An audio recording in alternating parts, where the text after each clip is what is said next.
Hello everyone, welcome to My Thoughts and Tales YouTube channel. ఈ వీడియోలో pure ఘీ ఇంట్లోనే ఈజీగా ఎలా తయారు చేసుకోవాలో చూపించబోతున్నాను. ఘీ చేయడానికి ఫస్ట్ స్టెప్ మీగడ కలెక్ట్ చేసుకోవడం. ఈ మీగడ మనం పాల నుండి కానీ పెరుగు నుండి కానీ కలెక్ట్ చేసుకోవచ్చు. ఈ విధంగా మనం మీగడని ప్రతిరోజు కలెక్ట్ చేసుకొని 1-2 వీక్స్ వరకు ఫ్రిడ్జ్లో స్టోర్ చేసుకోవచ్చు. ఇలా కలెక్ట్ చేసుకున్న మీగడ మొత్తాన్ని మిక్సీలో వేసుకొని బ్లెండ్ చేసుకోవాలి. మధ్య మధ్యలో చల్లటి నీటిని యాడ్ చేస్తూ బ్లెండ్ చేసుకోవడం వల్ల వెన్న తొందరగా ఫామ్ అవుతుంది. ఒక 3-4 మినిట్స్ మిక్సీ పట్టిన తర్వాత మనకి ఈ కన్సిస్టెన్సీలో వెన్న ఫామ్ అవుతుంది. ఇప్పుడు ఈ వెన్న మొత్తాన్ని వాటర్ లేకుండా స్క్వీజ్ చేసుకొని ఒక బౌల్లోకి ట్రాన్స్ఫర్ చేసుకోవాలి.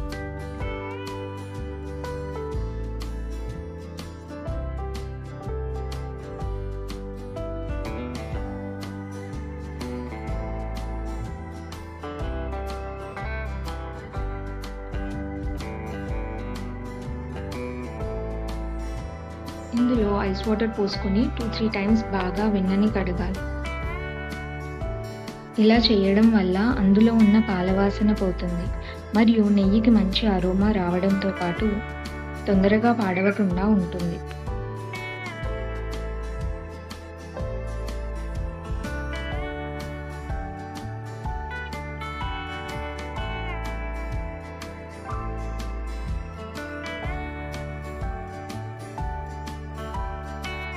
ఇప్పుడు ఈ వెన్నని ముద్దలుగా చేసుకొని అడుగు మందంగా ఉన్న పెనంలోకి ట్రాన్స్ఫర్ చేసుకోవాలి.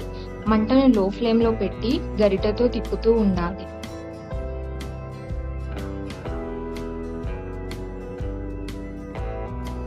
కొద్దిసేపటి తర్వాత నెయ్యి మొత్తం కరిగి బబుల్స్ రావడం స్టార్ట్ అవుతుంది. అలాగే కాసేపు మరిగిస్తే నెయ్యి మొత్తం గోల్డ్ కలర్లోకి మారి మంచి రంగు వస్తుంది. ఈ టైంలో కాస్త కరివేపాకు వేస్తే నెయ్యికి మంచి సువాసన వస్తుంది. ఇంకో 5 మినిట్స్ ఇలాగే కలుపుతూ మరిగిస్తే నెయ్యి క్లియర్గా మంచి గోల్డెన్ కలర్లోకి మారుతుంది. అప్పుడు స్టవ్ ఆఫ్ చేసుకొని నెయ్యి గిన్నెను పక్కన పెట్టుకోవాలి. ఇది కాస్త చల్లారాక ఒక స్ట్రెయినర్తో అయినా లేదా ఫ్రెష్ కాటన్ క్లాత్తో అయినా నెయ్యి మొత్తాన్ని గ్లాస్ కంటైనర్లోకి వడపోసుకోవాలి.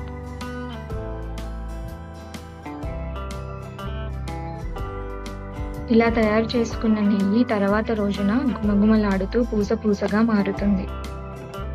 ఈ నెయ్యిని మనం ఎయిర్ టైట్ కంటైనర్లో స్టోర్ చేసి రూమ్ టెంపరేచర్లో ఉంచితే ఎక్కువ కాలం నిలువ ఉంటుంది.